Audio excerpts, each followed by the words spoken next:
Good morning everyone. నమస్కారం, శుభోదయం. Welcome to విస్రో పిహెచ్డి స్కాలర్ సెషన్కి. చక్కగా ఇంత మంచి ఎంకరేజ్మెంట్ ఇస్తున్న అందరికీ కూడాను పేరు పేరున చాలా చాలా చాలా ధన్యవాదాలు. ఇవాళ డేట్ 10th జూన్ 2026. మనకి వాళ్ళ పిహెచ్డి స్కాలర్ వచ్చేసి వేణుబాబు గారు. తను ముండెన్ ఆస్ట్రాలజీ మీద, స్టాక్ ఎనాలిసిస్ మీద చెప్తారు. సో చాలా చక్కటి రీసెర్చ్ అనేది చేశారు వేణుబాబు గారు. దాదాపు 30 ఏళ్ల నాటి ఇది మార్కెట్ రీసెర్చ్ అంతా చేసి మన ముందుకి మొత్తం డేటా తీసుకురాబోతున్నారు. సో ఆయన ఆయన మాటల్లోనే అది విందాము. సో దానికన్నా ముందు విస్రో వేదిక్ సైన్స్ రీసెర్చ్ ఆర్గనైజేషన్ చిన్న ఇంట్రొడక్షన్. సో అందరికీ తెలుసు, ఇక్కడ ఉన్న ప్రతి ఒక్క స్టూడెంట్ విస్రో గురించి తెలియని వాళ్ళు ఎవరు లేరు. బట్ కొత్త వాళ్ళు ఎవరైనా జాయిన్ అయ్యి ఉంటే వాళ్ళ కోసం చెప్పేది ఏంటి అంటే, మా దగ్గర బేసిక్స్ నుంచి basics, masters, advanced course, PhD వరకు కూడాను ఒక ప్లాట్ఫామ్ అనేది ఉంది నేర్చుకోవడానికి. ఉట్టిగా నేర్చుకోవడమే కాదు, చక్కగా కాన్ఫిడెంట్గా అన్నీ కూడాను అనలైజ్ చేసి చెప్పగలిగే కెపాసిటీని మేము తయారు చేస్తూ ఉన్నాము ఆస్ట్రాలజర్స్ని. సో మా ట్యాగ్ లైన్ కూడా అదే, ఆస్ట్రాలజీ నేర్పించడమే కాదు తయారు చేస్తాము అనేసి. సో అలానే ఆ ప్రయత్నంలోనే ఉన్నాం. మా ఈ చిన్న ప్రయత్నంలో అందరి సహకారం కూడా వస్తుంది, అండ్ అందరి సహకారం చక్కగా అందిస్తున్నారు. అండ్ లాస్ట్ 2 సెషన్స్ ఉన్న కీర్తి మల్హోత్రాది కానీ, వెంకటలక్ష్మి గారిది కానీ చాలా చక్కగా ప్రోత్సహించారు. అట్లానే వేణుబాబు గారిది కూడా 2 సెషన్స్ ఉంటాయి. ఈ సెషన్ ఒకటి, మళ్ళీ 24th నెక్స్ట్ సెషన్ అనేది ఉంది. So please try to attend all the sessions. అప్పుడు మీకు కంప్లీట్గా వాళ్ళ రీసెర్చ్ ఏంటి అనేది మీకు తెలుస్తుంది. So here, Visro is providing a platform for the PhD scholars where they can actually analyze and give their research thesis and research analysis. And along with that, they are also giving knowledge. మీ అందరు కూడా ఆ నాలెడ్జ్ని బాగా నేర్చుకుంటూ enjoy చేస్తున్నారనేసి అనుకుంటున్నాను. So without any further delay, Venubabu garu, sir, with all your blessings, we're starting the session. Yeah Venubabu garu, wishing you all the best అండి. Morning. Please go ahead. All the best Venubabu గారు.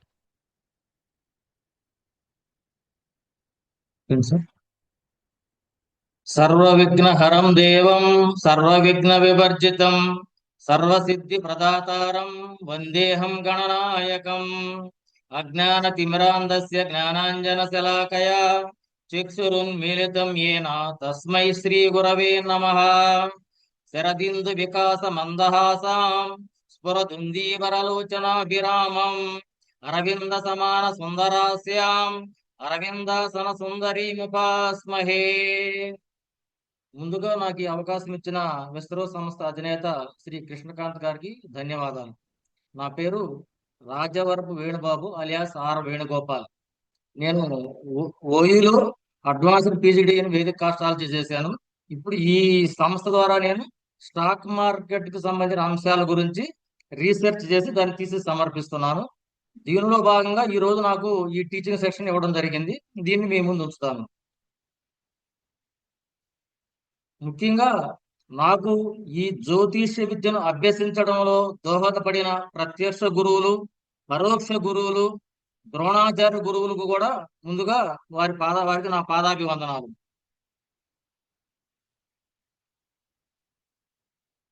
నేను దీంట్లో తీసుకున్న అంశము ముండేన్ ఆస్ట్రాలజీ, అంటే దేశ గోచారంలోని ఆర్థిక గోచారానికి సంబంధించి, ఆర్థిక సంస్కరణలకు సంబంధించి స్టాక్ మార్కెట్ అనాలిసిస్ అనేది నేను తీసుకున్నాను. కానీ ఇప్పుడు నేను వాతావరణం గురించి ఎందుకు చెప్తున్నాను, దీని గురించి కొంత వింతగా భావించవచ్చు. మోకాలకి బోడుగుండికి ముడేస్తున్నాడు, స్టాక్ మార్కెట్ ఏంటి, వాతావరణం ఏంటి అని భావించవచ్చు.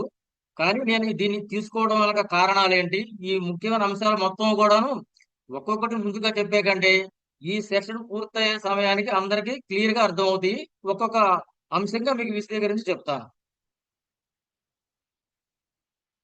మనం స్టాక్ మార్కెట్ ని పరిశీలించాలంటే రకరకాల అనాలిసిస్ ఉన్నాయి.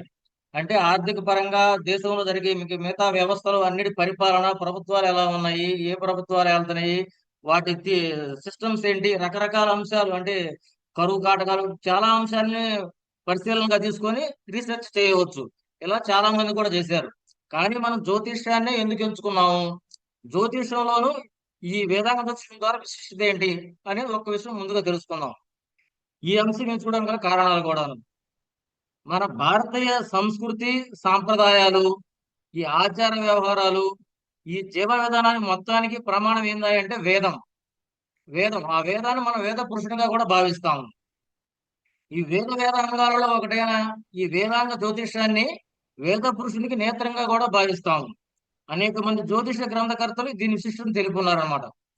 లగదుడు అనే ఋషి మనకి జ్యోతిష్యాన్ని ఎంతో శ్రేష్టమైనదిగా చెబుతూ ఋగ్జ్యోతిష్యం అనే గ్రంథంలో వివరంగా తెలియజేశారు దీని గొప్పతనం ఏమిటనేది. యథా శిఖ మయూరాణం నాగానాం మణయో యథా తద్వద్ వేదాంగ శాస్త్రాణం జ్యోతిషం మూర్ధని స్థితం. అంటే ఈ నెమరులకు శిఖ ఎలాంటిదో, సర్పాలకు శిరస్సులకు రత్నం ఎంత విలువైనదో, అలాగే ఈ వేద పురుషులు కూడా ఈ వేదాంగ జ్యోతికి ఎంతో విశిష్టమై వెలుగొందుతున్నదని దీని అర్థం అన్నమాట. వాళ్ళు చెప్పకపోతే మనకు తెలియదా ఈ జ్యోతిషం ఎందుకు ఎంత విశిష్టత? మనకున్న నాలెడ్జ్ ప్రకారం మనం చూస్తే ఏంటంటే, ఉదాహరణకి ఒక ప్రఖ్యాత డాక్టర్ దగ్గరికి వెళ్ళాము. ఆయన అడిగితే మనం అయ్యా ఈ పంట వేద్దాం అనుకున్నాం ఎప్పుడు మంచిది, లేదంటే ఈ భవనం నిర్మాణం ఇల్లు కట్టుకోబోతున్నాం ఎప్పుడు మంచిది, ఇల్లు ఎలా ఉంటే మంచిది, లేదంటే ఆర్థిక పరమైన అంశాలు కావచ్చు, వివిధ రాజకీయ పరమైన అంశాలు కావచ్చు, ఇవన్నీ అతని ద్వారా మనం తెలుసుకోగలుగుతామా? తెలుసుకోలేము. కేవలం వైద్యపరమైన అంశాలు మాత్రమే అక్కడ తెలుసుకుంటాం. అలాగే ఒక న్యాయ వ్యవస్థ ఒక లాయర్ దగ్గరికి వెళ్ళాం అనుకోండి, ఆ లాయర్కి సంబంధించిన అంశాలు తెలుస్తాయి కానీ మిగతా ఈ అంశాలన్నీ సృష్టించలేము. రాజకీయ పరమైన అంశాలు కావచ్చు అన్ని. కొంచెం మైక్ ఎక్స్క్యూజ్ మీ, ఒక్క నిమిషం వెండి. Please check, can you all check your mics? మీరు అందరూ కొంచెం మైక్లు చెక్ చేసుకుంటారండి. ఇంపార్టెంట్ టాపిక్ నడుస్తున్నప్పుడు దయచేసి డిస్టర్బ్ చేయకండి అందరూ. వేణు గారు, మీరు స్లైడ్ వ్యూ పెట్టరా? చాలా బాగా చేశారు స్లైడ్స్. స్లైడ్ వ్యూ కింద ఒక స్లైడ్ వ్యూ ఉంది, అది ఒకసారి ఆన్ చేయండి. Good morning ma'am. ఓకే, రాకపోతే వదిలేసేయి. You can continue. మీరు మ్యూట్ లో ఉన్నారండి.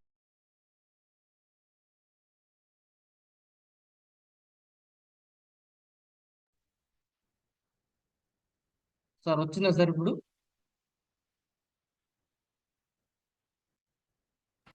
కంటిన్యూ చేయండి వేణు గారు, పర్లేదు. It's okay. స్క్రీన్ వస్తుందా మేడం? స్క్రీన్ వస్తుంది, మగర్ స్లైడ్ వ్యూ అంటే స్లైడ్ వ్యూ పెడితే బాగుంటుంది. కింద నుంచి మనకి స్లైడింగ్ బార్ పక్కన ఒకటి ఉంటుంది అనమాట, కప్పు లాగా. అది స్లైడ్ వ్యూ పెట్టేస్తే. ఇదండి. నో నో నో, ఓకే, మీరు పర్లేదు కంటిన్యూ చేయండి, ప్రాబ్లం లేదు, మనం తర్వాత చేస్తాం. ఓకే,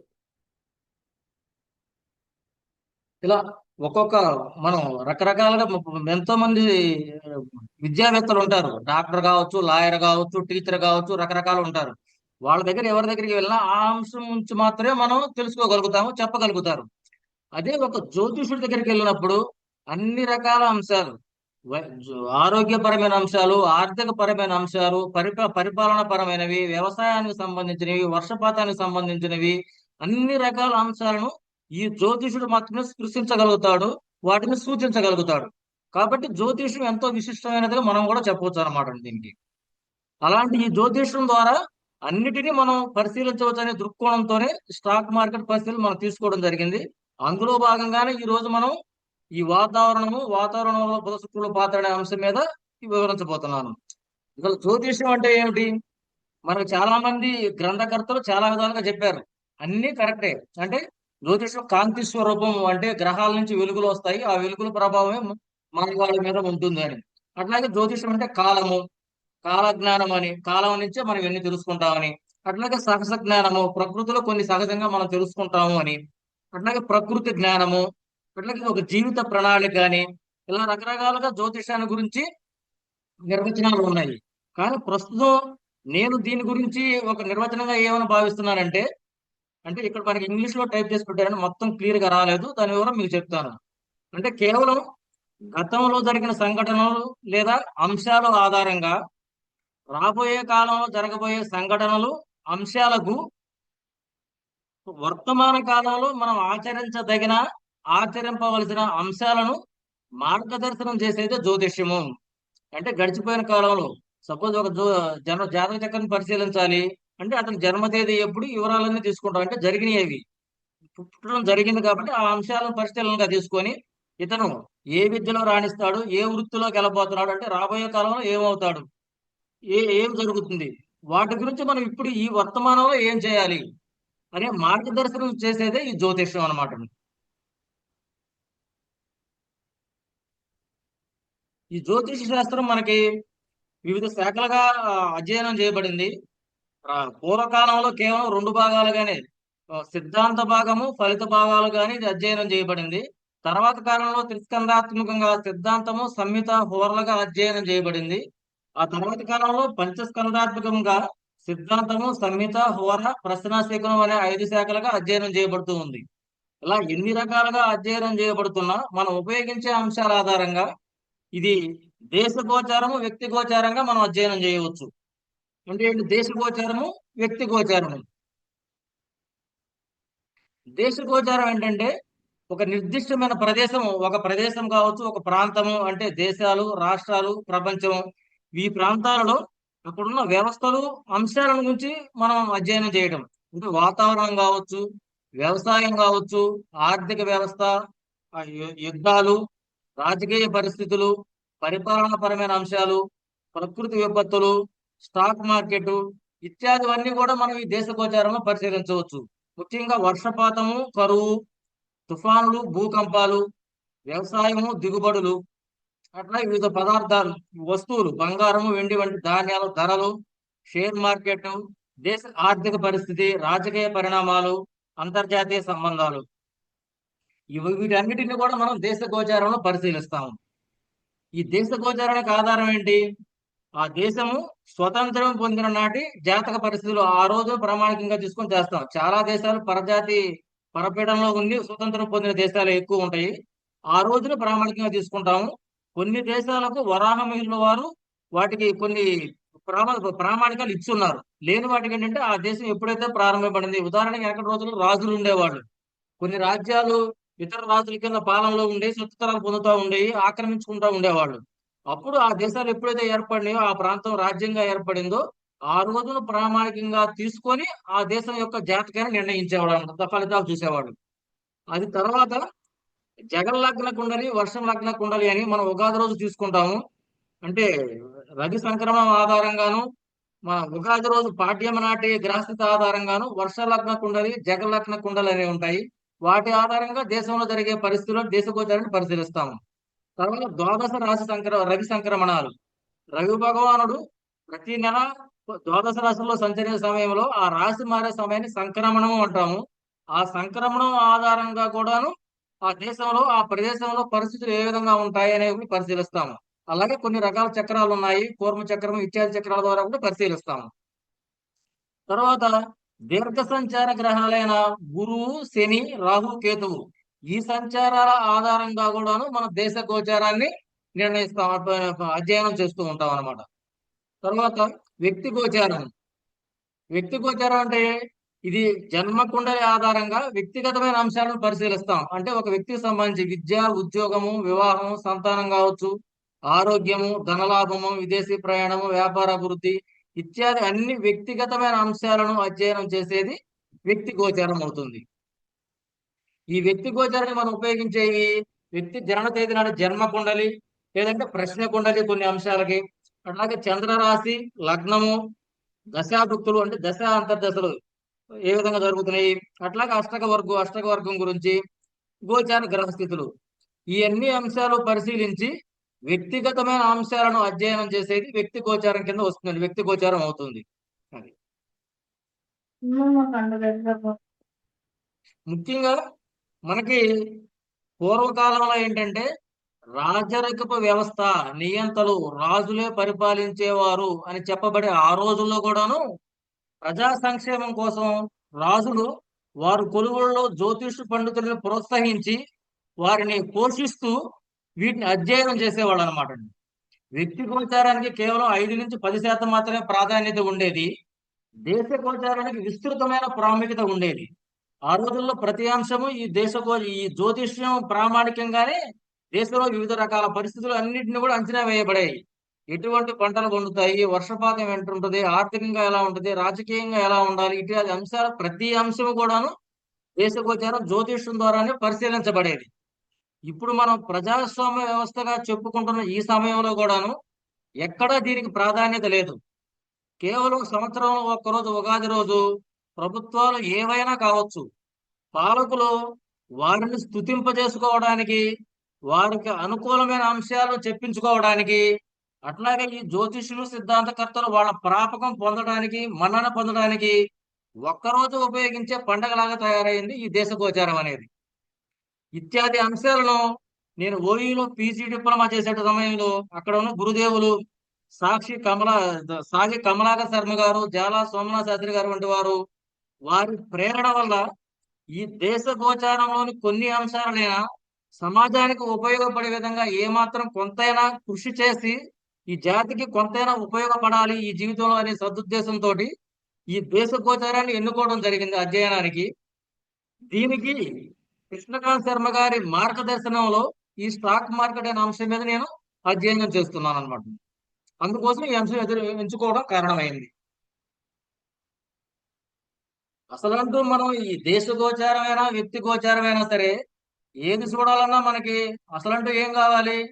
ఎక్కడైనా జీవం ఉండాలి, మనుషులు ఉండాలి. ఒక ప్రదేశంలో ఎవడు మనుషులు ఉండాలి. అక్కడ జ్యోతిష్యం గోచారం చూసి ఉపయోగం ఏంటి? వ్యక్తి ఉండాలి, ఒక ప్రదేశం, ఇవన్నీ జీవం అనే జీవం కొనసాగాలి. అక్కడ జీవం ఉండాలి. అక్కడే మనకి జ్యోతిష్యం చూస్తాం. ఈ జీవం ఉండాలంటే దీనికి ఏంటి? శరీరం అనేది ఉండాలి. ఒక వ్యక్తి ఏ జీవులు ఉన్నా కానీ శరీరం ఉండాలి. శరీర మాధ్యం కలుధర్మ సాధనం. ఉత్తర కాలామృతం అనే జ్యోతిష గ్రంథంలో మనకి కాళిదాసు చెప్పాడు దీని గురించి. అయ్యా, అసలు మనమంటూ పుణ్యమైనా పాపమైనా ఎటువంటి కర్మలైనా నివర్తించాలంటే ఒక శరీరం అనేది ఒకటి కావాలి. పూజలు కావచ్చు, యజ్ఞాలు కావచ్చు, సేవలు కావచ్చు, విద్యాభ్యాసం కావచ్చు, ఉపాధి కావచ్చు, కుటుంబ బాధ్యతలు కావచ్చు, ఏవైనా కావచ్చు, మనమంటూ ఒకటి చేయాలంటే మనకు శరీరం కావాలి. అందుకే శరీర మాధ్యం కలుధర్మ సాధనం. ఈ శరీరం ఉండాలి అని చెప్పి తెలియజేశారు. ఈ శరీరం ఉండాలంటే ఈ శరీరానికి ఏమి కావాలి? అన్నం బ్రహ్మేతి వ్యజనాత్. తైత్తరీయోపనిషత్తు భృగువల్లి కాండలో మనకి భృగు మహర్షి తెలియజేశాడు. భృగు మహర్షి తన తండ్రి అయిన వరుణుడి చేత మంత్రోపదేశం పొంది భగవంతుడి యొక్క తత్వాన్ని తెలుసుకోవాలని తపస్సు చేసినప్పుడు, మొత్తం ఎంతకాలం తపస్సు చేసినా దాంట్లో కనుగొన్నది ఏంటంటే అన్నం బ్రహ్మేతి వ్యజనాత్, అంటే అన్నమే పరబ్రహ్మ స్వరూపముగా ఉన్నది. ఈ అన్నంతోనే జీవులన్నీ పోషించబడుతున్నాయి. అందుకే మనం అన్నాన్ని కేవలం ఆహార పోషణగా కాకుండా పరబ్రహ్మ స్వరూపంగా ఆరాధించాలి. అన్నమే, ఈ అన్నం ద్వారానే జీవులు పుడుతున్నాయి. మన జీవం ఎలా పుడుతుంది? మనం అనుకుంటాం విత్తనం వేస్తేనే కదా మొక్క వచ్చేది, అసలంటూ ఒక వ్యక్తి ఉంటేనే కదా సంతానం వచ్చేది, ఆడమగా ఉంటేనే కదా అనుకుంటాం. కొన్ని రకాల జీవులు అన్నం నుంచే ఉద్భవిస్తాయి. మనం కూడా అలానే ఉద్భవించాం. ఉదాహరణకి ఒక డబ్బాలో కందిపప్పు పెట్టి ఒక నెల రోజుల పాటు కదిలించలేదు అనుకోండి, దాంట్లో పురుగు వస్తుంది. అంటే ఆ పురుగు అక్కడ ఏ విత్తనం ఉందో, ఏ సంభోగం జరగడం వల్ల అయితే జన్మ వచ్చింది మనకి అక్కడ, జీవులు జనించాయి మనకి అక్కడికి. అంటే ఆహారం నుంచే జీవులు ఉత్పన్నం అయ్యాయి. మళ్ళా తిరిగి చనిపోయిన తర్వాత ఈ శరీరం ఈ ఆహారంలోనే, అంటే ఈ ప్రకృతిలోనే, భూమిలోనే కలిసిపోతుంది. కాబట్టి దీనికి అన్నము మూలము. దీని గురించే గీతలో శ్రీకృష్ణ భగవానుడు కూడా మనకు తెలియజేశాడు.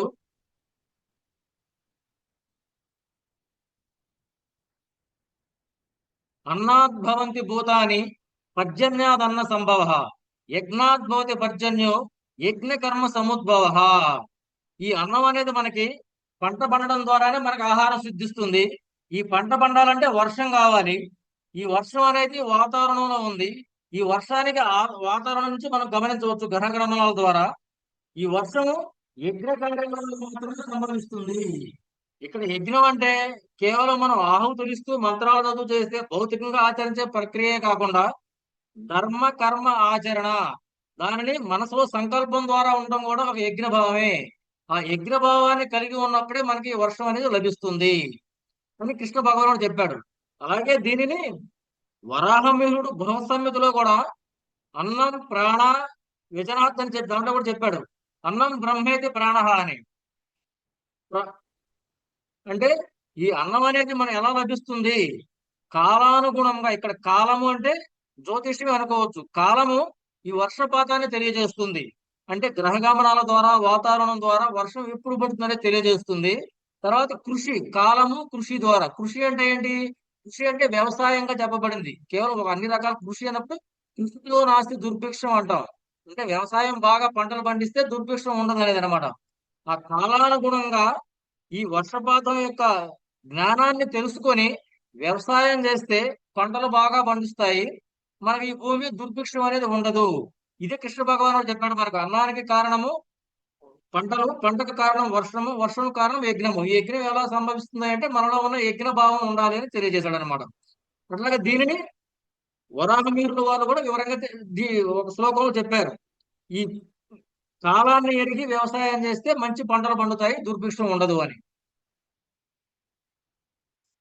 అందుకే మన పూర్వీకులు ఈ వాతావరణ సంబంధించిన అనేక రకాల అంశాల్లో ముగ్గురు దేవతలను విశిష్టంగా వైదిక దేవతలుగా ఆరాధించేవాళ్ళు. సూర్యుడిని, ఇంద్రుణ్ణి, వరుణ్ణి. ఎందువల్ల? సూర్యుడు అంటే ఏంటి? సూర్యరశ్మి ద్వారా వేడి కిరణాలు వస్తాయి.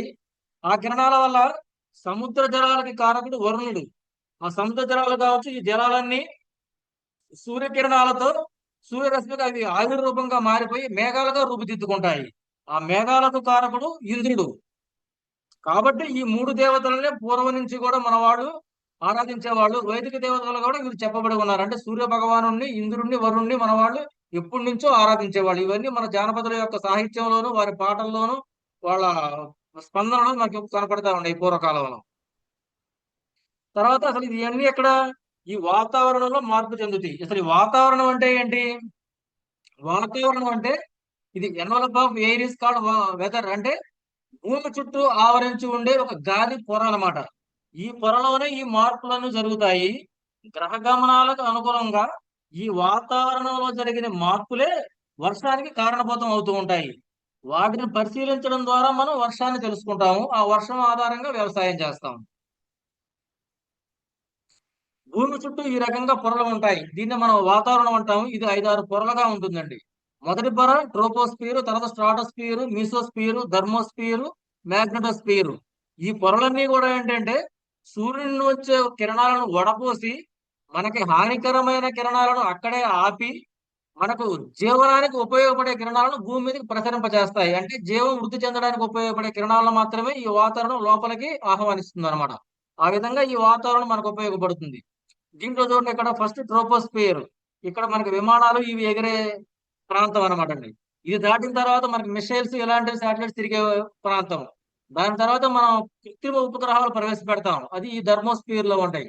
ఇది దాటితే మ్యాగ్నెటోస్ఫియర్.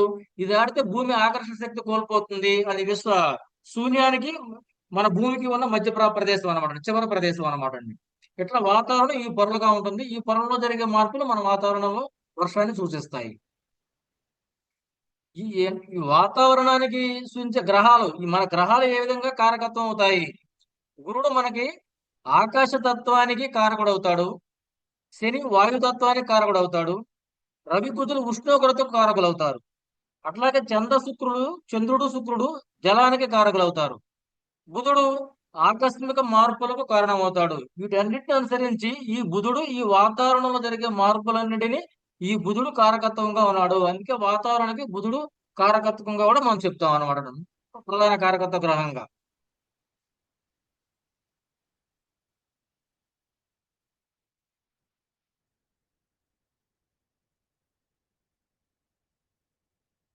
అట్లాగే మనకి ఈ వర్షపాతం అనేది ఎన్ని రకాలుగా లభిస్తుంది?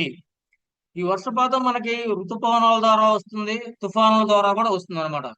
మనకు వచ్చే ఋతుపవనాలు 2 రకాలుగా ఉంటాయి. నైరుతి ఋతుపవనాలు, ఈశాన్య ఋతుపవనాలు. నైరుతి అంటే దక్షిణము, పడమర, మధ్య భాగము. అంటే మనకి అరేబియా సముద్రము, హిందూ మహాసముద్రము. ఈ 2 ప్రాంతాల నుంచి ఆ జలంలో ఆవిరైన మేఘంగా రూపుదిద్దుకున్న మేఘాలు మనకు నైరుతి దిశ నుంచి ప్రయాణం చేస్తాయి.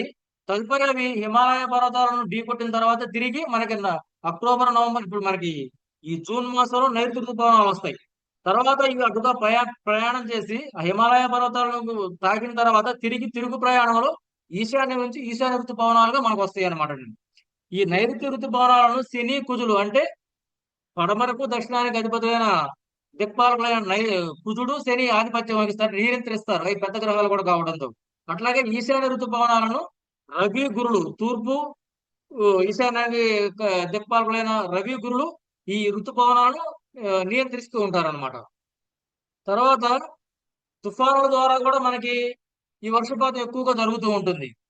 ఈ తుఫానులు జల సంబంధము, అగ్ని సంబంధము, వాయు సంబంధము 3 సంబంధాలు ఉంటేనే తుఫాన్ ఏర్పడుతుంది. ఒక తుఫాన్ ఏర్పడాలంటే ఈ 3 గ్రహాలకు సంబంధించిన గ్రహాలు కూడా సంబంధం ఏర్పడాలి. అట్లాగే మనకి ఈ గ్రహణాలకు తుఫాన్లకు చాలా దగ్గర సంబంధం ఉంది. మనకేదైనా ఒక గ్రహణం ఏర్పడింది అనుకోండి, ఆ రోజు ఉన్న గ్రహస్థితిని కనుక మనం పరిశీలించినట్లయితే ఇదే రకమైన గ్రహస్థితి రాబోయే 5-6 నెలల కాలంలో మళ్ళీ ఏర్పడుతుంది. ఇలాంటి ఈ గ్రహ గమనాలకు సంబంధించిన వీక్షణలు కావచ్చు, స్థితిగతులు ఏమన్నా కానీ ఇదే రకమైన గ్రహస్థితి అతి శీఘ్రంగా అంటే 2-3 నెలల్లోనే మళ్ళా ఏర్పడుతుంది. ఆ రోజు మనకు తుఫానులు కానీ భూకంపాలు కానీ వస్తాయి. కాబట్టి గ్రహణం రోజు గ్రహ గమనాలను మనం విశేషంగా పరిశీలించినట్లయితే ప్రకృతిలో చాలా విశేషమైన సంఘటనలు మనం అధ్యయనం చేయవచ్చు. వాటిలో ముఖ్యంగా తుఫానులు, భూకంపాలు వంటి మనం చేయవచ్చు అన్నమాట. అట్లాగే కుజుడు మిథునంలో ఉన్నప్పుడు లేదా వాయుతత్వపు రాశులపై వీక్షణ కలిగి ఉన్నప్పుడు తుఫానులు ఏర్పడతాయి. ఇది మనం పరిశీలించవచ్చు. తుఫానులు ఎప్పుడు సంభవించవచ్చు అనుకుంటే కుజుడు కనుక మిథునంలో ఉన్నప్పుడు కానీ వాయుతత్వపు రాశుల మీద వీక్షణ ఉన్నప్పుడు కానీ మనం తుఫానులను వస్తాయని సూచించవచ్చు. అట్లాగే తుఫాను సమయంలో అనేక గ్రహాలు వరుణ, ఇంద్ర, వాయు మండలాల్లో ఉంటాయి. అంటే నక్షత్రాలను కొన్ని మండలాలుగా విభజించారు వరాహమిహిరుల వారు.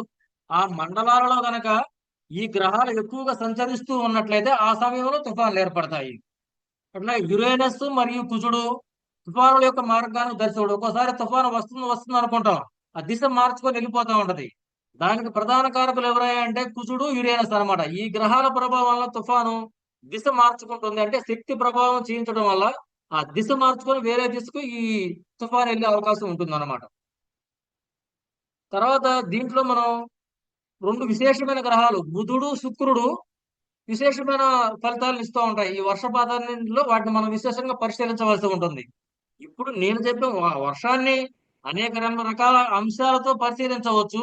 ఒక 10% మాత్రమే ఈ 2 అంశాలు, ఒక శుక్రుడు, బుధుడు అనేది. అవి ఏ రకంగా ఉంటాయి అంటే అనావృష్టి ఎలా ఏర్పడుతుంది, అతివృష్టి ఎలా ఉంటుంది, అంటే వర్షం ఉండడం లేకపోవడం, కరువుకి అధిక వర్షాలకి కారణం ఏంటి, ఇవి 2 రకాలుగా పరిశీలించవచ్చు. ఒకటి మనకి జ్యేష్ఠ లేదా శ్రవణ నక్షత్రాల్లో కనుక ఈ శుక్రుడు ఉదయించిన అంటే అస్తంగత్యం చెంది అస్తంగత్యం మూసిన తర్వాత ఉదయిస్తాడు, దాన్ని ఉదయించడం అంటాం. అలా ఈ జ్యేష్ఠ నక్షత్రంలో కానీ శ్రవణ నక్షత్రంలో కానీ జరిగితే ఆ సంవత్సరం అంతా మధ్యమ వృష్టి అనమాట, అనావృష్టి ఉండడానికి ఎక్కువగా అవకాశం ఉంటుంది అనమాట. అట్లాగే మగ నక్షత్రంలో లేదా ఉత్తరాషాఢ నక్షత్రంలో ఉన్నప్పుడు శుక్రుడు వక్రగమనం చెందాడు అనుకోండి, అంటే రెట్రోగ్రేడ్ అయ్యాడు అనుకోండి, అప్పుడు కూడా మనకు అనావృష్టి ఏర్పడుతుంది అనమాట. అట్లాగే ఈ ద్వాదశ రాశుల్లో శుక్రుడు సంచరించే సమయంలో శుక్రునికి ముందుగా కుజుడు సంచరిస్తున్నాడు అనుకోండి, ఉదాహరణకు ఒక రాశిలో శుక్రుడు 12 డిగ్రీల్లో ఉంటే కుజుడు 15, 16 ఏదంటే తర్వాత రాశిలోనే ఉన్నాడు అనుకోండి, అంటే శుక్రునికి ముందుగా కుజుడు సంచరిస్తూ ఉన్నా, రవి సంచరిస్తూ ఉన్నా ఆ సమయంలో వర్షపాతం తక్కువగా ఉంటుంది. అట్లాగే శని కుజులు కనుక శుక్రునితో కలిశాడు అనుకోండి, శని కుజులు ఏ రాశిలో ఉన్నా శుక్రునితో కలిసి ఉన్నప్పుడు అక్కడ స్వల్ప వర్షం ఉంటుంది. అంటే గాలి వల్ల వర్షం తేలిపోతుంది. గాలి ఎక్కువ, వర్షం తక్కువ అనమాట. గాలి ఎక్కువ ఉంటుంది, వర్షం తక్కువగా ఉంటుంది అనమాట ఆ సమయాల్లో. ఇట్లాగే మనకి మంచి వర్షపాతం ఉండాలంటే స్వాతి నక్షత్రము, విశాఖ నక్షత్రము, అనురాధ నక్షత్రాలలో కనుక ఈ శుక్రుడు అస్తమించాడు అనుకోండి, అంటే అస్తంగత్యం చెందినాడు అనుకోండి, ఈ 3 నక్షత్రాల్లో అధిక వర్షపాతం ఉంటుంది, మంచి పంటలు పండుతాయి అన్నమాట. అట్లాగే గురువు, రవి, కుజు, శుక్రుడితో కలిసి ఉన్న గురు భగవానుడు రవి, కుజ, శుక్రుడు ఈ ముగ్గురు ఏదైనా రాశిలో ఉన్నప్పుడు వాళ్ళతో కలిసి ఉన్నాడు అనుకోండి, గురు భగవానుతో ఇటు చెంది ఉన్నారు అనుకోండి, మంచి వర్షపాతం ఉంటుంది, మంచి పంటలు పండుతాయి. అట్లాగే బుధ, శుక్రుడు ఒకే రాశిలో ఉండి అస్తంగత్వం చెందారనుకోండి, ఉదాహరణకు రవి ఒక రాశిలో 29 డిగ్రీల్లో ఉన్నాడు, తర్వాత రాశిలో 2-3 డిగ్రీల్లో బుధ, శుక్రుడు ఉన్నారనుకోండి, అస్తంగత్యం చెందినట్టే. అలాంటప్పుడు శుక్రుడు అస్తంగత్యం చెంది ఒకే రాశిలో ఉన్నప్పుడు మనకి వర్షం బాగా పడుతుంది. అప్పుడు రవి కుజులతో సంబంధం లేదు, అంటే రవి కుజులు వేరే రాశిలో ఉన్నారు, అస్తంగత్యం చెందినప్పటికీ రవితో సంబంధం లేదు, కాబట్టి అప్పుడు మంచి వర్షపాతం పడుతుంది అనమాట. అష్టమి రోజు, చతుర్దశి, అమావాస్య రోజుల్లో ఉదయించిన అస్తమించిన అంటే అస్తంగత్యం చెంది ఉదయించడం కావచ్చు, లేదంటే అస్తంగత్యం చెందబోయే ముందు కావచ్చు, ఉదయాస్తమయ సమయాలలో అనమాట. ముందు శుక్రుడు అస్తమించబోయే ముందు, అస్తమించి తర్వాత ఉదయించే ముందు ఈ సమయాలలో కూడా మంచి వర్షపాతం పడుతుంది ఆ తిథుల్లో ఇది జరిగితే. అట్లాగే శుక్రునికి ముందుగా కనుక బుధుడు ప్రయాణం చేస్తూ ఉంటే, శుక్రుడు ఒక రాశిలో 24 డిగ్రీల్లో ఉన్నాడు, బుధుడు 25 డిగ్రీలు 26 అట్లా శుక్రుడి కన్నా ముందు సంచరిస్తూ ఉన్నాడు అనుకోండి, మంచి వర్షపాతం కురుస్తుంది, మంచి పంటలు పండుతాయి. ఆ విధంగా శుక్రుడు ద్వారా మనం ఈ విధంగా అధ్యయనం చేయొచ్చు, వర్షం ఏ విధంగా ఉంటుంది అనేది శుక్రుడు గమనించడం ద్వారా.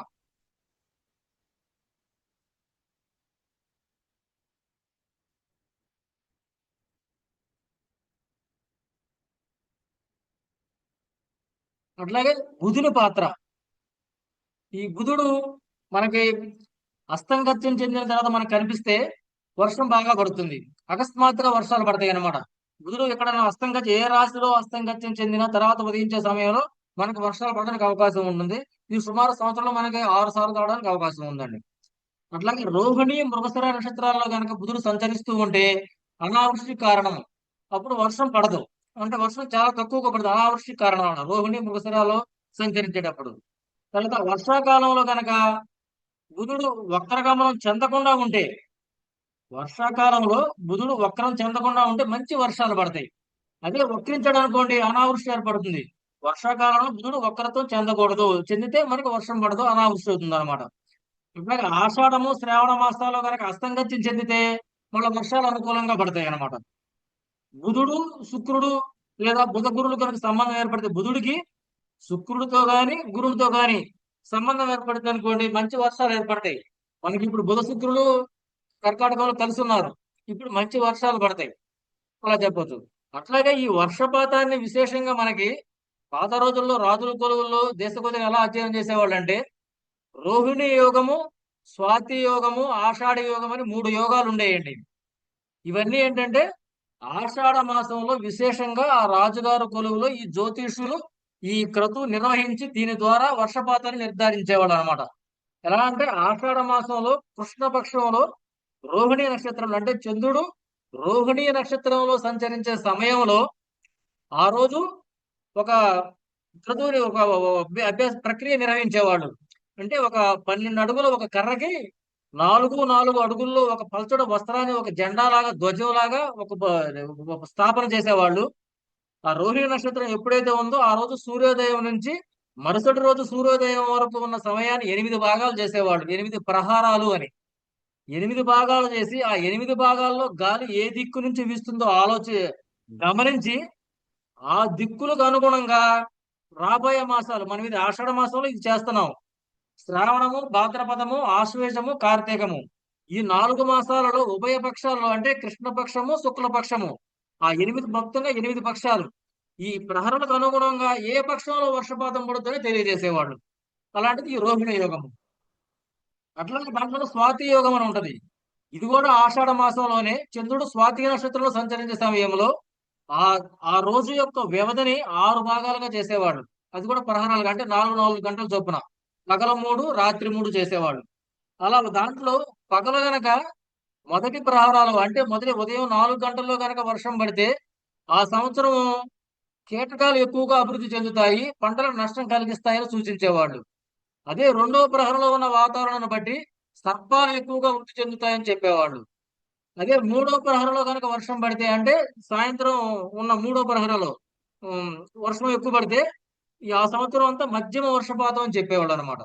అట్లాగే రాత్రి మొదటి భాగంలో అంటే సుమారు 6 గంటల నుంచి 10 గంటల మధ్యలో, సాయంత్రం 6 నుంచి 10 గంటల మధ్యలో కనుక వర్షం పడింది అనుకోండి, అన్ని ధాన్యాలు బాగా పండుతాయి అని చెప్పేవాళ్ళు. ఆ తర్వాత 10 గంటల నుంచి 2 గంటల మధ్య రెండో ప్రహరంలో అయితే పప్పు ధాన్యాలు, నువ్వులు, పెసలు, మినువులు ఇత్యాది ఇవన్నీ బాగా పండుతాయని చెప్పేవాడు అనమాట. ఆ తర్వాత అంటే నడిరేత్రి 2 గంటల నుంచి తెల్లవారు 6 గంటల మధ్య కాలంలో కనుక వర్షం పడితే గ్రీష్మ ఋతువులో అయితే ఈ ధాన్యాలు వృద్ధి చెందుతాయి, శరత్ ఋతువులో పండే ధాన్యాలు తక్కువగా పండుతాయి. అంటే ఖరీఫ్, రబీ పంటలు ఈ విధంగా సూచించేవాళ్ళు. ఖరీఫ్ లో పండుతాయి, రబీలో మనకు తక్కువగా పండుతాయి అని చెప్పేవాళ్ళు అనమాట. ఇది ఒక యోగం. అట్లాగే ఆషాఢీ యోగం అని ఉంటది. ఇది కూడా అంతే, ఆషాఢ మాసంలోనే ఉత్తరాషాఢ నక్షత్రం పౌర్ణమి కూడా మనకు వస్తుంది అనమాట.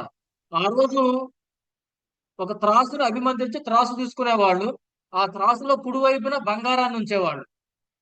రెండో పక్కన ఎడమ పక్కన ఏంటంటే సరోవర జలం, అంటే నదీ నదాల యొక్క జలాన్ని, సముద్ర జలము, బావి నీరు, ఈ మూడింటిని 3 పాత్రల్లో తీసుకొని వాటిని త్రూచేవాళ్ళు. తర్వాత రోజు ఈ మూడింటి బరువు మళ్ళా కొలిచేవాళ్ళు. ఈ మూడిట్లో అంటే సరోవరము, సముద్ర జలము, బావి నీరు, ఈ మూడింటి యొక్క జలం ఏది బరువు పెరుగుతుందో దాన్ని బట్టి ఫలితాలు చెప్పేవాళ్ళు అనమాట. సరోవర జలం గనక బాగా బరువు పెరిగింది అనుకోండి, కిందటి రోజు కేజీ బరువు ఉండి ఇప్పుడు కేజీ 50 గ్రాములు పెరిగింది అనుకోండి, మంచి వృష్టి, మంచి పంటలు అన్ని బాగా పండుతాయని చెప్పేవాళ్ళు, వర్షపాతం బాగా ఉంటదని చెప్పేవాళ్ళు అనమాట. అలాగే సముద్ర జలం పెరిగింది అనుకోండి, మధ్యమ వృష్టి, మధ్య రకంగా పంటలు ఉంటాయి, మధ్యమ వర్షపాతంగా చెప్పేవాళ్ళు. నాలుగు నీళ్ళు కనుక బరువు పెరిగింది అనుకోండి, ఈ సంవత్సరం అనావృష్టి అని చెప్పేవాళ్ళు అనమాట. అట్లాగే ఇతర రకాల విత్తనాలు అంటే మన పంటలో ఏ పంటలైతే వేయబోతున్నామో ఆ పంటలకు సంబంధించిన విత్తనాలను కూడాను ఈ దీనితో బరువు తూచేవాళ్ళు అనమాట. ఈ రోజు ఉదయం ఉత్తరాషాఢ నక్షత్రం ఉన్న మొదటి రోజు, మొదటి సూర్యోదయ కాలంలో ఈ గింజలు అన్ని రకాల పంటల యొక్క ధాన్యాన్ని బరువు కొలిసేవాళ్ళు. 100 గ్రాములు తీసుకొని అన్ని 20 రకాల మూటగట్టి పెట్టేవాళ్ళు. తర్వాత రోజు 24 గంటలు జరిగిన తర్వాత వీటిని మళ్ళా త్రాసులో కొలత కొలిసేవాళ్ళు, బరువు తూచేవాళ్ళు అనమాట. ఏ ధాన్యం అయితే వృద్ధి చెందుతుందో అంటే సపోజ్ 100 గ్రాములు తీసుకున్నది 105, 103, 105 గ్రాములు అయింది అనుకోండి, ఆ ధాన్యం ఆ సంవత్సరం అంతా బాగా పండుతుంది అని చెప్పేవాళ్ళు. ఏ ధాన్యం అయితే బరువు కోల్పోతుందో అంటే 99 గ్రాములు, 98 గ్రాములు తగ్గుతుంది, ఆ ధాన్యం ఆ సంవత్సరం ఇబ్బందికరము, ఈ పంట తక్కువగా క్షయమవుతుంది, తక్కువగా పండుతుంది అని చెప్పేవాళ్ళు అనమాట. అట్లాగే ఇతర ద్రవ్యాలు కూడా అంటే రకరకాల వస్తువులు, లోహాలు కావచ్చు, అన్ని రకాల వస్తువులు. ఇక్కడ బంగారాన్నే కుడివైపు ఎందుకు తీసుకున్నారంటే బంగారం వాతావరణ ప్రభావం వల్ల దాని యొక్క తూకాన్ని, బరువుని కోల్పోదు. బంగారం విశిష్టమైన లోహము, అందువల్ల బంగారాన్ని కొలతగా తీసుకొని దీని తూకంతో సమానంగా ఇటు పక్క కొలిచేవాళ్ళు అనమాట. అట్లా మిగతా వస్తువులను కూడా దీంతో సమానంగా కలగబెట్టేవాళ్ళు, దాన్ని బరువు తూచేవాళ్ళు. తర్వాత 24 గంటలు దాటిన తర్వాత దాన్ని మళ్ళీ కొలిచేవాళ్ళు అనమాట. ఏ వస్తువు యొక్క బరువు అయితే పెరుగుతుందో ఆ సంవత్సరం ఆ వస్తువు వృద్ధి చెందుతుంది, ధరలు కలిగి ఉంటుంది, లాభాన్ని చేకూర్చి పెడుతుంది. ఏ వస్తువు యొక్క, ఏ పదార్థం యొక్క బరువు తగ్గుతుందో ఆ సంవత్సరం ఆ వస్తువు లభ్యత తక్కువగా ఉంటుంది, వృద్ధి తక్కువగా ఉంటుంది, రేటు తక్కువగా కలిగి ఉంటుంది. ఇవన్నీ ఈ విధంగా రోహిణి, స్వాతి, ఆషాఢ యోగాలుగా ఇవన్నీ పరిశీలించి చెప్పేవాడు మనకు. అట్లాగే రోహిణి యోగంలో కుంభస్థాపన అని కూడా ఉండేది. 4 కుండలని 4 దిక్కుల్లో ఉత్తరము, తూర్పు, దక్షిణము, పడమర ఇలా పెట్టి అంటే 80 మీటర్ల దూరంలో వీటిని పెట్టేవాడు అనమాట. ఈ రోహిణి నక్షత్రం రోజు, ఆషాఢ మాసంలో రోహిణి నక్షత్రం ప్రారంభమైన సమయంలో పెట్టేవాళ్ళు. ఆ కుండలలో వర్షపాతం వల్ల ఏ కుండలో ఎంత వర్షపాతం ఉందో దానికి అనుగుణంగా శ్రావణము, భాద్రపదము, ఆశ్వేజము, కార్తీక మాసాలలో ఉండే వర్షపాతాన్ని నిర్దేశించేవాళ్ళు. అట్లాగే ఆ కుండల మీద ఆ దిక్కులో ఉన్న రాజ్యాలు, ప్రదేశాల యొక్క పేర్లు రాసి ఆ ప్రాంతాలలో ఆ వర్షపాతాన్ని సూచించేవాళ్ళు. ఈ విధంగా మనకు పూర్వ రోజుల్లో దేశ గోచారాన్ని పరిశీలించి వర్షాన్ని నిర్ధారించి పంటలు పండడానికి దేశ శ్రేయస్సుకు దోహదపడేవాడు, దేశ గోచారం ఉపయోగించుకునేవాళ్ళు. అట్లాగే ఈ వర్షాన్ని చూసడానికి వివిధ మార్గాలు ఉన్నాయి. వాటిలో మనం 2-3 మార్గాలు చెప్పుకున్నాం. ఇంకా దీంట్లో సద్యోవృష్టి మరియు ప్రవర్షణ అని కూడా ఉన్నాయి. సద్యోవృష్టి అంటే ఏంటంటే ప్రకృతి స్పందనల ద్వారా వర్షాన్ని గుర్తించడం. అప్పటికప్పుడు మనం ఇప్పుడు ప్రకృతిలో ఎలాంటి మార్పులు జరుగుతున్నాయి అంటే జంతుజాలము, జీవజాలము, క్రిమి కీటకాలు వాటి యొక్క ప్రవర్తనలను మనం గమనించడం ద్వారా వీటిని మనం తెలుసుకుంటాం అనమాట. వాటిని బట్టి వర్షం రాబోతుందా, మనం ఇంతకుముందు సునామీ అప్పుడు కూడా కొన్ని రాష్ట్రాల్లో, మనం కొన్ని ప్రదేశాల్లో, దేశాల్లో చూసాం. జంతువులని తప్పించుకొని బయటకు వెళ్ళిపోవడం, పక్షులు ఖాళీ చేయడం, అడవి జంతువులు ఖాళీ చేయడం తెలుసుకున్నాం. ఇలాంటి జంతుజాలాల యొక్క గమనాలను మనం గమనించడం ద్వారా సద్యోవృష్టి అంటే వాతావరణం, వర్షాన్ని తెలుసుకుంటాం అన్నమాట. అంటే వాతావరణం కలిగే మార్పులు పరిశీలించడం ద్వారా, కొన్ని శకునాల ద్వారా. ప్రవర్షణ అంటే జ్యేష్ఠ మాసం, మన ఇప్పుడు అధిక మాసం జరుగుతుంది, రాబోయే మాసంలో నిజమే జ్యేష్ఠ మాసం పరిశీలించవచ్చు అనమాట. జ్యేష్ఠ శుద్ధ పౌర్ణమి తర్వాత అంటే చంద్రుడు జ్యేష్ఠ నక్షత్రం దాటి మూల, పూర్వాషాఢలో ప్రవేశించినది మొదలు పూర్వాషాఢ నక్షత్రం నుంచి తిరిగి మూల నక్షత్రం వరకు చంద్రుడు సంచరించే సమయంలో వివిధ నక్షత్రాలలో కురిసిన వర్షాన్ని బట్టి ఆ సంవత్సరం ఎంత వర్షపాతం ఉంటుంది అంటే ద్రోణులలో చెప్పేవాడు అనమాట. ఇదిగో స్వాతిలో కురిసింది వర్షము, జ్యేష్ఠ మాసం స్వాతి నక్షత్రంలో చంద్రుడు ఉన్నప్పుడు ఈ వర్షం కురిసింది కాబట్టి 14 ద్రోణుల వర్షం కురుస్తుంది. అట్లా 27 నక్షత్రాలను పరిశీలించి ఆ సంవత్సరం ఎంత వర్షపాతం ఉంటుంది, ఇవన్నీ కూడా ఆ మాసంలో, జ్యేష్ఠ మాసంలో చంద్రుడి సంచారం ఆధారంగా ఏ నక్షత్రంలో ఉన్నప్పుడు వర్షపాతం ఉందో దాని ఆధారంగా ఈ వర్షాన్ని చెప్పేవాళ్ళు. దానికి అనుగుణంగా పంటలను కూడా సూచించేవాళ్ళు అనమాట. వీటికి కొన్ని ఉదాహరణలు మనం తెలుసుకుందాం ఇప్పుడు. సద్య వృష్టికి సూచనలు అనమాట ఇవన్నీ. మనకి ఇక్కడ సింబాలిక్ గా కొన్ని చూపించడానికి ప్రయత్నం చేస్తున్నాను. నెమలి పురివిప్పి నాట్యాడటం, తూనీగలు ఎగరటము, గాడిద చెవులు నిక్కబరుచుకోవడం అనమాట. అట్లాగే ఈశాన్యంలో మెరుపులు కనిపించడం. మనకి ఆకాశంలో ఈశాన్య దిక్కులో కనుక మెరుపులు కనిపించినాయి అనుకోండి, ఎమ్మడే వర్షం పడబోతుందని చెప్పుకోవచ్చు. అట్లాగే కుక్కలు ఆకాశం వైపు చూసి మరుగుతూ ఉంటాయి. ఈ కుక్క అరిచేదానికి ప్రతిదానికి కూడా ఒక సూచన ఉంటుందండి. ఆకాశం వైపు చూస్తుంటేనేమో వర్షం పడబోతుందని మనం గ్రహించాలి. అదే కింద నేల వంక చూస్తూ అరుస్తూ ఉంటాయి. అంటే కీడు శంకించాలి, చుట్టుపక్కల ఏదైనా కీడు సంభవం జరుగుతుంది, మరణం ఇత్యాది జరుగుతున్నాయి అని చెప్పి మనం గమనించవచ్చు అనమాట. అట్లాగే గోవులు పరిగెత్తడం, అంటే అటు ఇటు పరిగెత్తి అవి ఇంట్లోకి వెళ్ళడానికి ఇష్టపడడం అనమాట. బయట ఒక చోట ఉండడానికి స్థిరంగా ఉండవు. గోవులు పరిగెత్తడం కూడా వర్షం రాబోతున్న దానికి సూచన అనమాట. ఇప్పుడు గోవులను తోలుకెళ్ళిన గోపాలకులు ఏంటంటే గోవులు అలా ఉన్నప్పుడు ఎమ్మటే ఇంటికి తోలుకొచ్చేవాడు. వెనకటి రోజులు వర్షం వాళ్ళు ఎమ్మటే ముందుగానే ప్రకృతిని గమనించడం ద్వారా తెలుసుకునేవాడు అనమాట. అట్లాగే పిల్లులు నేల మీద గీరుతా ఉంటాయి కిందకేసి, ఇవి కూడా వర్షాన్ని సూచిస్తుంది అనమాట. అట్లాగే క్రిమి కీటకాలలో వచ్చే అసహజమైన ప్రవర్తన. ఇట్లాగే చేపలేంటి, ఈ ప్రవాహాన్ని ఎదురుగెత్తా ఉంటాయి అన్నమాట. వాలుగా కాకుండా ఎదురుగా ప్రయాణం చేస్తూ ఉంటాయి. ఈ కప్పల బెకబెక శబ్దం ఒకటి, సర్పమైదనము సర్పాల సంపర్కం ఒకటి, అట్లాగే ఈ సర్పాలు చెట్లు పైకి ఎక్కుతూ ఉంటాయి. అలాంటిది చీమలు తమ గుడ్లను మోసుకెళ్తా ఉంటాయి పుట్టల్లో, ఒక ప్రాంతం నుంచి ఒక ప్రాంతానికి చేరే రక్షణ కోసం. ఇవన్నీ కూడా సద్య వృష్టికి సూచనలే అనమాట అండి. ఇవన్నీ మీకు ఇక్కడ కొంచెం క్లియర్ గా కనపడతాయి. నెమలి పురివిప్పి నాట్యం ఆడటం. అట్లాగే ఇంట్లో లోహపు వస్తువులు ఉంటాయి కొన్ని, ఇత్తడి ఇలా రాగి ఇలాంటివి. వాటి నుంచి మనకు ఒక రకమైన వాసన, తుప్పు వాసన వస్తూ ఉంటుంది అనమాట. ఆ వాసన కూడా వర్షానికి సంకేతము. ఇట్లా గోవులు ఇంటి ముఖం పట్టడము, గాడిద చెవులు నిక్కపరుచుకోవడము, చేపలు ఎదిరేయడం, ఇవన్నీ కూడా సత్య వర్షం కిందకు వస్తాయి. అట్లాగే ఆకాశంలో పరివేషము, అంటే సూర్యుడు చుట్టూ వరద అనుకుంటాం. మనకి పాతకాలంలో రోజులు మారాయి సినిమాలో కూడాను ఏరువాక సాగర్ అనే పాటలో ఉంటది. పడమర దిక్కున వరద గుడేసి ఉరుములు మెరుపుల వానలు కురిసే అని. అంటే పడమర దిక్కులో కనుక వరద గుడేస్తే ఉరుములు మెరుపులతో వర్షం పడుతుంది అనమాట ఆ రోజు. ఇవన్నీ కూడా సిద్ధిస్తాయి. అట్లాగే నెలవంక ఎలా ఉంది, ఈ నెలవంకను గమనించడం ద్వారా కూడా మన వర్షపాతాన్ని, ఎప్పుడు వర్షం పడుతుంది ఇత్యాది వివరాలన్నీ కూడా మనం ప్రకృతిని పరిశీలించడం ద్వారా తెలుసుకుంటాము. ఇవన్నీ సద్య వృష్టి కిందకు వస్తాయండి. ఈ సద్య వృష్టి అనేది జంతువులు, క్రిమికీటకాలు, పశువుల ప్రవర్తన ద్వారా, వాతావరణంలో జరిగే మార్పుల ద్వారా వీటిని మనం గమనిస్తాము. తర్వాత ముఖ్యంగా దీంట్లో మనం చెప్పే కార్తెలు అని పిలుస్తారు. కార్తెలు అంటే ఏంటంటే రవి వివిధ నక్షత్రాలలో సంచరించే సమయాన్ని ఆ నక్షత్రపు కార్తెగా మనం చెప్తాము. రవి అశ్వని నక్షత్రంలో సంచరించే సమయాన్ని అశ్వని కార్తెగాను, అట్లా భరణిలో ఉంటే భరణి కార్తె, మనకి ఇప్పుడే రోహిణి కార్తె వెళ్ళిపోయిందండి. మొన్న మృగశిర కార్తె ప్రారంభమైంది, అంటే మృగశిరలోకి రవి ప్రవేశించాడు. ఇలా ఈ కార్తెలను బట్టి ఏ కార్తెలు ఎలా కురుస్తాయి, ఇవన్నీ కూడాను జానపదులు, అంటే మన వ్యవసాయదారులు, మనకి భారతదేశం వ్యవసాయం ప్రాధాన్యతగా కలిగిన దేశం కాబట్టి మన పూర్వీకులు వ్యవసాయదారుల యొక్క మాటలలో, అనుకరణలో, జీవన విధానంలో ఇవన్నీ ఉండేవన్నమాట. వాళ్ళు మాటల్లోనే ఇవన్నీ మనకు వచ్చాయి. మనం ఇందాక అనుకున్నాం పడమర దిక్కున వరద గుడేసేని. అట్లాగే ప్రతి కార్తెకు కూడాను వాళ్ళు ఏ అక్షరాస్యత లేకపోయినా ఇవన్నీ చెప్పగలిగేవాళ్ళు. అశ్వని కురిస్తే అంతా నష్టం, అంటే అశ్వని కార్తెలో కనుక వర్షం పడింది అనుకోండి మనకు అన్ని నష్టమే, దానివల్ల ఎటువంటి ఉపయోగం ఉండదు అనమాట. అశ్వని కురిస్తే 6 కార్తెల విడుపు, అంటే 6 కార్తెల వరకు, 6 నక్షత్రాలు దాటే వరకు ఎటువంటి వర్షపాతం ఉండదు అనమాట. కాబట్టి అశ్వని కురిస్తే నష్టం అని చెప్పేసేవాళ్ళు, దాన్ని బట్టి గ్రహించేవాళ్ళు ఏంటి ఈ సంవత్సరం ఎలా ఉంటదని. తర్వాత భరణి, భరణి కురిస్తే ధరణి పండుతుంది.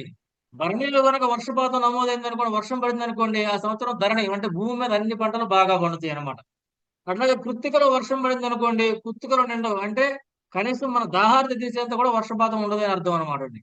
అట్లాగే మృగశిర కురిస్తే ముంగారు పండుతుంది, అంటే అన్ని రకాల ముందే చక్కగా పంటలన్నీ పండుతాయి. అంతేకాదు మృగశిర కురిస్తే ముసలి ఎద్దు కూడా రంకె వేస్తుంది అని చెప్పేవాళ్ళు, అంటే తాను కూడా వ్యవసాయం చేయడానికి సిద్ధంగా ఉన్నానని ముసలి ఎద్దు కూడా వ్యవసాయాన్ని తయారై బయటకు వచ్చేస్తుంది అనమాట. అంత విశిష్టమైనది మృగశిర కార్తె. మనకి ఈ మృగశిర కార్తె ఈ సంవత్సరం ప్రారంభమైన సమయంలో చక్కగా వర్షం పడింది, అంటే రోహిణి చివర మృగశిర మధ్యలో కూడా మృగశిర కార్తె ప్రారంభమైన తర్వాత కూడా వర్షం పడింది ఆయా ప్రాంతాలలో. ఇది మనం శుభసూచకంగా భావించవచ్చు. కార్తెకు ఎదురు కురిస్తే వర్షపాతం ఉండదు, తర్వాత అనావృష్టి ఉంటుంది. కానీ మనకి కార్తె ప్రారంభమయ్యే సమయంలో కూడా ఈ సంవత్సరం వర్షం పడింది, మంచి వర్షపాతమే ఉంటుంది.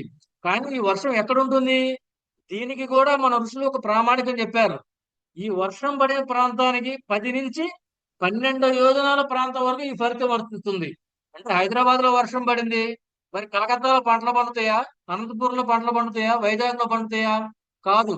ఈ వర్షం ఎక్కడైతే పడిందో ఇలా ఆ చుట్టూ ఉన్న 10 నుంచి 12 యోజనాల ప్రాంతం వరకు కూడా ఈ ఫలితాలు, ఈ అంశాలు ఫలితాలు ఇస్తాయి అన్నమాట.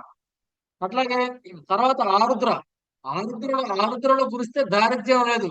అంటే ఆ సంవత్సరం ఎటువంటి దారిద్ర్యం ఉండదు. ఆరుద్ర కారితలో కనుక వర్షం పడిన దానికి మంచి పంటలు పండుతాయి, ఎటువంటి దారిద్ర్యం ఆ సంవత్సరం మనకు ఉండదని మనం భావించవచ్చు. తర్వాత ఆశ్లేష వర్షం, ఇది అందరికీ అన్ని రకాలుగా అన్ని అంశాల్లోనూ ఆశ్లేషలో కురిసే వర్షం లాభదాయకంగా ఉంటుంది. తర్వాత మఖ పుబ్బలు, వరుపు అయితే మహత్తర క్షామం. మఖా కారితలో గాని పుబ్బా కారితలో గాని బాగా ఉమ్మతం చేస్తున్న పుబ్బ ఉబ్బేస్తుంది, ఉమ్మతం తీస్తుంది అనుకుంటా ఉంటారు. బాగా ఉమ్మతం చేస్తుంది, విసురుకుంటా కూర్చుంటాం. ఆ సమయంలో వర్షం లేకపోతే ఇబ్బంది అవ్వడం, మహత్తరమైన క్షామం, అంటే పంటలన్నీ దెబ్బతింటాయి, అన్ని మంచి మంచి స్థితిలో ఉంటాయి అన్నమాట. కాబట్టి ఆ సమయంలో అడుక్కు ఒక చినుకు పడ్డా కూడా చాలినంత పంట పండుతుంది అనమాట. మగా బొబ్బల్లో అడుక్కు ఒక చినుకు పడ్డా గానీ పంటకు మంచిది, పంటలు బాగా పండుతాయని సూచన అనమాట. అంటే అప్పుడు వరుపుగా ఉండవు, ఎంతో కొంత వర్షం పడాలి, కనీసం 4 చినుకులన్నా పడాలన్నమాట. ఆ వాతావరణం కూడా మేలు చేకూరుస్తుంది. తర్వాత హస్త ఆదివారం వచ్చిందంటే చచ్చేటంత వాన అని చెప్పేవాడు. ఎందుకంటే హస్తకార్తెలో ఆదివారం ఖచ్చితంగా వాన పడుతుంది. మనకు ఖచ్చితంగా ఈ సమయంలో వినాయక చవితి వస్తుంది. ఆ రోజుల్లో ఏంటంటే మిరపనారు పోసేవాళ్ళు మా ఊళ్ళలో. ఆ రోజు మిగతా రోజుల్లో దాని మిరపనారుకు రోజు నీళ్లు పెట్టాలి. రేపు వినాయక చవితి వస్తుందయ్యా, ఈ 2 రోజులు వర్షం పడుద్ది కాబట్టి చల్లవసరం లేదని భావించేవాళ్ళం. అంటే అంత నమ్మకం అనమాట. కార్తెలో ఆదివారం వచ్చినప్పుడు ఖచ్చితంగా తప్పించుకోకుండా వర్షం పడుతుంది. దీనికి అనుగుణంగా వాళ్ళు ప్రాతిపదిక చేసుకునేవాళ్ళు అనమాట. అట్లా ఉపయోగించడం. ఇట్లాగే చిత్త కురిస్తే చింతలు కాయను. చిత్తలో పడింది అనుకోండి, మనం అనుకున్న చింత కొంచెం ఇబ్బందులు పెట్టుద్ది, ఆ సమయంలో పడకూడదు వర్షం. అట్లాగే స్వాతి కురిస్తే 3 కార్తెలు కురుస్తాయి. అదే స్వాతి కార్తెలో కానీ వర్షం పడింది అనుకోండి, 3 కార్తెలు స్వాతి, విశాఖ, అనురాధ, జ్యేష్ఠ 3 కార్తెలు చక్కగా వర్షం పడుతుంది అనమాట అండి. అది మంచిదే మనకి. ఇట్లాగే అనురాధలో తడిస్తే మనోరోగాలు పోతాయి, మానసిక రోగాలు. అనురాధ నక్షత్ర కార్తెలో పడే వర్షంలో మనం ఆ వర్షంలో కనుక తడిచామంటే, చక్కగా ముద్ద తడిచామంటే అనేక రకాల మనోరోగాలన్నీ పోతాయి అన్నమాట. అనురాధ కార్తె ఇంత విశేషమైనది.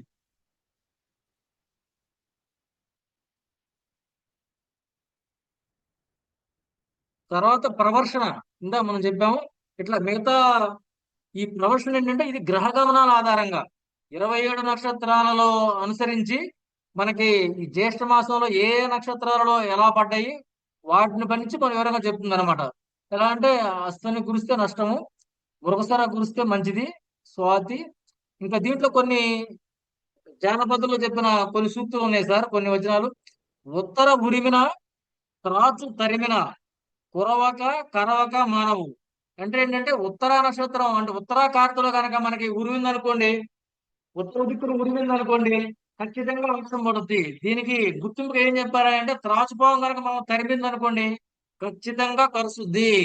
అందుకోసం ఇది చెప్పారు. అలాంటిది ఆదివారం వచ్చినప్పుడు చచ్చడంత వారాన్ని ఎందుకు చెప్పారంటే దానికి ఖచ్చితంగా ఫలిస్తాయని చెప్పడం కోసమే చెప్పారు. ఇవన్నీ ఈ రోజుల్లో కొంత ఫలించడం లేదు. కారణం ఏమిటాయంటే మనం ఈ ప్రకృతికి కలిగించే ఆటంకాల వల్ల, వాతావరణానికి వ్యతిరేకంగా, వాతావరణంలో మనం నిర్వహించే కార్యక్రమాలు అంటే బాంబు పేలుళ్ళు కావచ్చు, ఈ కాంక్రీట్ మాయాజాలం, వివిధ రకంగా ప్రకృతికి మనం కలిగించే ఆటంకాల వల్ల ఇవి కొంత గతి తప్పవచ్చేమో కానీ సిద్ధాంతం ఎప్పుడూ తప్పదనమాట అండి. అట్లాగే మూల కురిస్తే ముంగారు పాడు. మూలలో కురిసింది అనుకోండి, ముందు వచ్చే పంటలు పాడవుతాయి. మూలాకారితలో వర్షం పడటం మంచిది కాదు. అట్లాగే రేవతి వర్షం రమణీయము. రేవతి కార్తెలో కురిసే వర్షం రమణీయంగా ఉంటుంది. అవి అన్ని రకాలుగా మనకు యోగిస్తుంది అనమాట. ఇట్లా ఇది ప్రవర్షణ నక్షత్రాలను బట్టి చెప్పేది, ప్రకృతిని పరిశీలించి చెప్పేది సద్యోగ వృష్టి. అట్లాగే ప్రశ్న ద్వారా కూడా చెప్పవచ్చు, ప్రశ్నను అనుసరించి చెప్పే విధానం. ఇవన్నీ రకరకాలుగా వర్షాన్ని గమనించేవి ఉన్నాయన్నమాట. వీటికి అనుకూలంగా మనం పంటలు పండించుకుంటాము. తర్వాత ముగింపు, మనం ఈ వాతావరణం ఇప్పుడు నేను ఎంచుకున్న స్టాక్ మార్కెట్ గమనాలు కేవలం ఒక వస్తువు యొక్క ధరల గురించే పరిశీలించాలంటే వీటన్నిటికీ మూలం ఇక్కడే ఉన్నది. అంటే ఒక మనిషికి జీవనానికి ఆధారం ఏంటి? అన్నము, అన్నానికి ఆధారం ఏంటి? వర్షము, ఈ వర్షానికి ఆధారం ఏంటి? ఈ వాతావరణంలో జరిగే మార్పులు, ఈ వాతావరణ మార్పులు గ్రహ గమనాలు, ఇవన్నీ కూడా వాతావరణాన్ని శాసిస్తాయి. ఈ వాతావరణం ద్వారా మనకు వర్షం లభిస్తుంది. వర్షం ఆధారంగా మనం పంటలు పండిస్తాము. ఈ పంటల ద్వారానే మనకి అన్ని ఉమ్, అన్ని రకాల పదార్థాలు లభించుకు పంటలే ఆధారం, వ్యవసాయం ఆధారం కాబట్టి ఇది మనం ఎంచుకోవడం జరిగింది. ఇప్పుడు మనకి ఈ సంవత్సరం అన్ని వర్షపాతం బాగానే జరిగినాయి, పంటలన్నీ బాగానే వస్తున్నాయి. వీటి ధరలు ఎలా ఉన్నాయి, వీటి ధరలు ఎలా ఉంటాయి, ఈ అంశాలన్నింటినీ మనం రాబోయే సెషన్ లో ఈ ఏ ఏ ఉత్పత్తులకి ఎటువంటి ధరలు ఏ విధంగా ఉంటాయి, వీటి ప్రభావం ఏంటి, అలాగే మనం ఈ ధరల ద్వారా లాభాలంటూ స్టాక్ మార్కెట్ అనే అంశం ఏంటి, లాభాలు తీసుకోవాలి, పెట్టుబడి పెట్టడం ద్వారా లాభాలు తీసుకోవడం. లాభాలు ఎప్పుడు వస్తాయి? మనకి లభ్యతలో ఉన్న వస్తువులు ధరలు పెరిగినప్పుడు మనకు లాభం వస్తుంది. మన దగ్గర ఉన్న వస్తువుకి రేటు పెరిగితే మంచి లాభం వస్తుంది. మామూలు లాభాలు మామూలుగానే ఉంటుంది కదా, సహజం వ్యాపారం అనేది. ప్రత్యేకమైన లాభాలు ఎప్పుడు వస్తాయి? ఉన్న వస్తువు ధరలు పెరిగినప్పుడు వస్తుంది, ధర తగ్గినప్పుడు నష్టాలు వస్తాయి. ఈ లాభ నష్టాలే స్టాక్ మార్కెట్ ని శాసిస్తాయి. అంటే ఈ అన్ని వస్తువుల యొక్క ధరలు ఎప్పుడు పెరుగుతాయి, ఎప్పుడు తగ్గుతాయని గమనించాలంటే ఇవన్నీ కూడా గమనించాలి. అట్లాగే వచ్చే సెషన్ లో ఈ వస్తువుల యొక్క ధరలు ఎప్పుడు పెరుగుతాయి, ఎప్పుడు తగ్గుతాయి, వాటికి ఈ వరాహమిహిరుల వారు బృహత్సంహితలో కొన్ని సూత్రాలు ఇవ్వడం జరిగింది. ఆ సూత్రాలను పరిశీలించి వాటికి అనుగుణంగా మీకు వాటి వివరాలు మీకు తెలియజేస్తాను. తదుపరి అలాగే విశిష్టమైన లోహాల ధరలు కూడా దీని ద్వారా, ఈ గ్రహ గమనాల ద్వారా మనం పరిశీలించవచ్చు. లోహాలు అన్ని రకాల వస్తువుల ధరలు ఈ గ్రహ గమనాల ఆధారంగా మనం పరిశీలించవచ్చు. వాటిలో ముఖ్యంగా బంగారం ధరలు కూడా వచ్చే వారంలో నేను చేసిన కొన్ని ఎనాలిసిస్ చెప్తాను. విశిష్ట లోహంగా పరిగణించడం వల్ల బంగారాన్ని కూడా పరిశీలించడం జరిగింది. తద్వారా తదుపరి ఈ స్టాక్ మార్కెట్ లో ఈ గ్రహ గమనాలు ఏ విధంగా ప్రభావితం చూస్తున్నాయి, దీంట్లో మనం ఎక్కువగా చెప్పుకోవడానికి 10% మాత్రమే థియరిటికల్ గా ఉండడం వల్ల ఆ అంశాన్ని చివరగా ఎంచుకున్నాను. దీంట్లో ప్రాక్టికల్ గా నిరూపించవలసిన అంశాలు, తెలియజేసినవి మనం పరిశీలించవలసిన ఎక్కువగా ఉండడం చేత దాన్ని చివరగా నేను మీకు అందజేస్తాను. అంటే దాంట్లో ఎక్కువగా ప్రాక్టికల్ గా చూసి చెప్పాల్సిన అంశాలు, చార్ట్స్ ఎక్కువగా ఉన్నాయి, అవి తక్కువ. అందువల్ల దానికి ఎక్కువగా కాన్సన్ట్రేషన్ జరిగింది. వాటికి మూలమైన వర్షపాతం నుంచి దీన్ని నేను పరిశీలించడం తీసుకొని మీకు సమర్పించాను. ఇందులో నేను ఇంగ్లీష్ లో టైప్ చేసి తెలుగులోకి మార్చి ఇక్కడ పెట్టడం వల్ల కొన్ని స్పెల్లింగ్ మిస్టేక్స్ ఇలాంటివి ఉండవచ్చు. ఈ సమూహంలో పాల్గొన్న సరస్వతి స్వరూపులకు ఇందులో ఏమన్నా తప్పులుంటే మన్నించగలరని మనవి. అందరికీ మీకు వచ్చే సందేహం ఏంటంటే వీటిని కొన్ని చార్టులుగా మాకు చూపించగలిగితే బాగా ఉండేది అని కొంతమంది భావించవచ్చు. ఈ చార్టులు 1, 2 మీకు చూపించే సమయంలో దానికోసం నేను 10-15 నిమిషాల సమయం కనుక దాన్ని స్పెండ్ చేసినట్లయితే ముఖ్యమైన కొన్ని విషయాలు చెప్పడంలో కొంచెం వెనకబడతాయేమో అనే ఉద్దేశంతో దీని విస్తృతమైన ఈ అంశాన్ని సంక్షిప్తంగా మీకు అందించడం కోసమే చార్టుల రూపంలో వాటన్నింటినీ మీకు ఇప్పుడు సమర్పించలేకపోయాను. వీటికి సంబంధించిన పూర్తి సమాచారం నా దగ్గర ఉంది. వీటిని నేను బృహత్ సంహిత నుంచి, అట్లాగే సాగి కమలాకర్ శర్మ గారి రచనలైన జ్యోతిష కమలాకరము, ఆ మన మీ ఆ రచనల ఆధారంగానే వీటన్నిటిని నేను రూపొందించడం జరిగింది. ఈ పుస్తకాలను పరిశీలించడం ద్వారా వీటిని మీకు సమర్పించి ఉన్నాను. వీటికి సంబంధించిన సందేహాలు ఏమైనా ఉంటే వాటిని మీకు వివరించగలను. Thank you. Thank you that very was much. A wonderful session అండి. చాలా బాగుంది. అసలు ఎంత హ్యాపీగా ఉంది అంటే చాలా బాగా వివరించారు, చాలా బాగా చెప్పారు. ఆ, విస్రో నుంచి అయితే మాకు చాలా ఆనందంగా, చాలా గర్వంగా కూడా ఉంది. చాలా బాగా చెప్పారు. Congratulations once again. Yeah, questions ఎవరైనా ఉన్నారండి? సార్, ఫస్ట్ ఆఫ్ ఆల్ మీ ఫీడ్బ్యాక్ ఇస్తే బాగుంటుంది. Happy. That is like first of all congratulations అండి Venugopal garu. Venubabu garu, it is like a wonderful kind of session.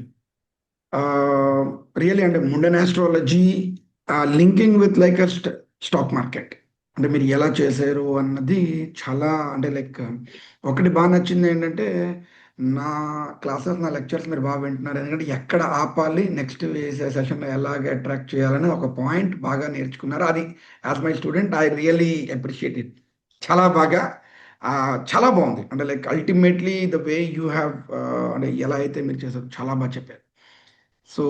And నాకు ఏంటనిపిస్తుందంటే డెఫినెట్లీ రానున్న రోజుల్లోనే you will be the mundane astrology, ఖచ్చితంగా you will be taking care of it. And ఈ పంచాంగాల వాతావరణం సంబంధించినది ఖచ్చితంగా అది నేను ఇప్పుడు నెక్స్ట్ ఫ్రాంక్లీ స్పీకింగ్ నెక్స్ట్ పంచాంగాలు ఏమిటి ఎలా రాయాలని చెప్పేసి ఐడియా వస్తుంటే ఇప్పుడే నేను రాసుకున్నాను అనమాట, నా టీం అది రాసుకున్నాను. సో డెఫినెట్లీ లైక్ అది నేను డెఫినెట్లీ అనౌన్స్ చేస్తాను త్వరలో. ఇప్పుడు నేను అనౌన్స్ చేయను అండి ఈ దీంట్లో, but anyways it's a really wonderful kind of thing. So బాగా చెప్పారు.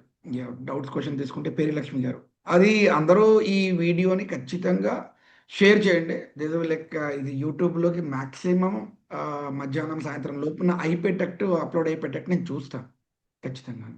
సో షేర్ చేయండి డెఫినెట్గా. ఈ తాలూకు ఏదైతే మన అంతరించిపోతున్నదో దీన్ని ముందుకు తీసుకెళ్ళడానికి ఏదైతే నేను కంకణం కట్టుకున్నానో, ఈ వేదిక్ సైన్స్ అన్నది ఇది మూఢనమ్మకాలకి ఇది సైన్స్ అన్న దానికి ఇది ఒక add on, not only add on, it's like completely bouquet తీసుకొచ్చి పెట్టారు. డెఫినెట్గా అది I promote it, I definitely I look in to.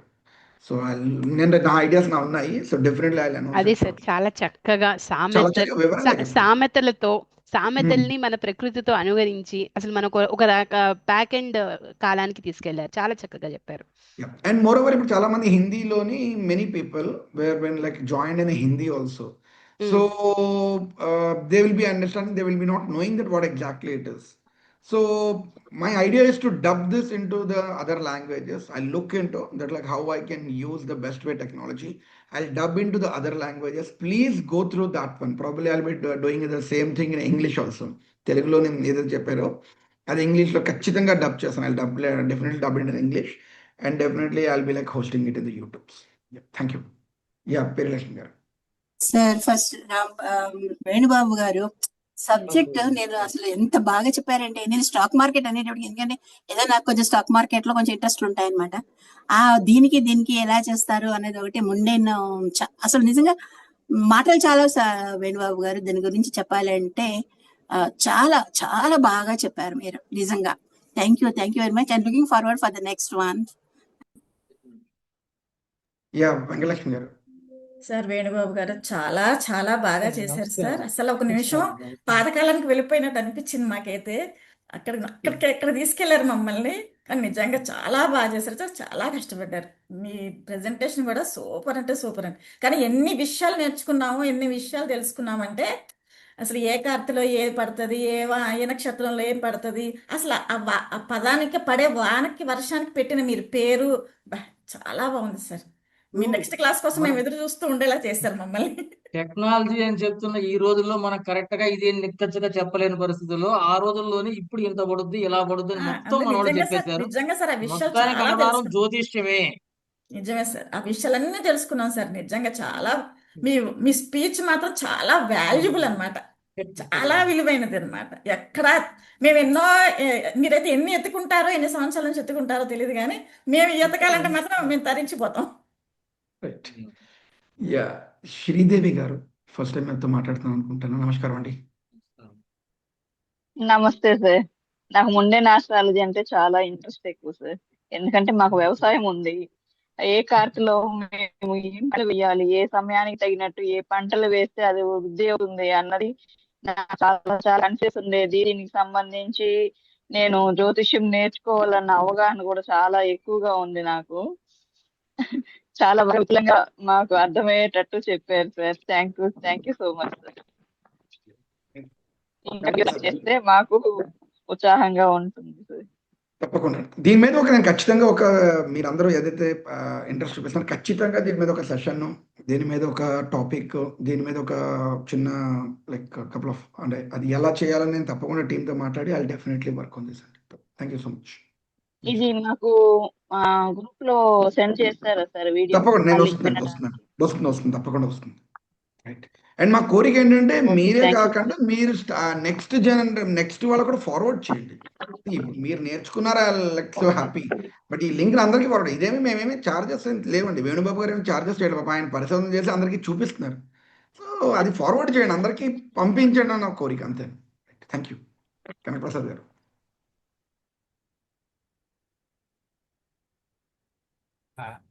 అయ్యా నమస్కారం అండి. వేణుబాబు గారికి ముఖ్యంగా చాలా కృతజ్ఞతాభివందనాలు. చాలా మంచి ప్రజెంటేషన్ ఇచ్చారు. ఇక్కడ మీరు చెప్పిన దాంట్లో నాకు చాలా నచ్చినటువంటి అంశం ఏమిటండి అంటే, ముహూర్త భాగానికి ఈ సత్యవృష్టిని ప్రవర్తనని రెండింటినీ కూడా ఎలా లింక్ చేసుకోవాలి అనేటటువంటి దాని మీద ఒక ఆలోచన ఇప్పుడే కలిగింది. ఇటువంటి మంచి ఆలోచన నాకు మీరు అందజేసినందుకు ముఖ్యంగా మీకు కృతజ్ఞతాభివందనాలు తెలియజేసుకుంటూ, చాలా మంచి ప్రజెంటేషన్ సార్. దీని గురించి మీరు పడినటువంటి శ్రమ, వెనకాల శ్రమ ఏదైతే ఉందో దాన్ని ఎప్రిషియేట్ చేస్తూ, దాన్ని ఆ విధంగా మీరు మాకు మంచి మ్యాటర్ అందించినందుకు ఒకసారి కృతజ్ఞతాభివందనాలు తెలియజేసుకుంటూ కంగ్రాచులేషన్స్ తెలియజేస్తున్నానండి. చాలా సంతోషం. ఈ థ్యాంక్ యూ సో మచ్. సద్యోరుష్టి అనేటటువంటి దాన్ని ముహూర్తంలో కూడా ఎలా లింక్ చేయొచ్చు అనేటటువంటి దాని మీద ఒక్కసారి నేను ఆలోచించడానికి నాకు మంచి అవకాశం ఇచ్చారు మీరు. Right. Thank you so much అండి. Thank you so much. Okay sir. Valuable point. Yes. Yeah Praveen, I thought of you and Ranganath will be giving a comments. అవి నేను మీకు ఇద్దరు గురించి చూస్తాను అన్నమాట. యాక్చువల్గా మీరు రంగనాథ్ లేరా? రంగనాథ్ ఎక్కడ ఉన్నారో నాకు తెలియదు, but I was looking for you both, Praveen and Ranganath. Yes Praveen.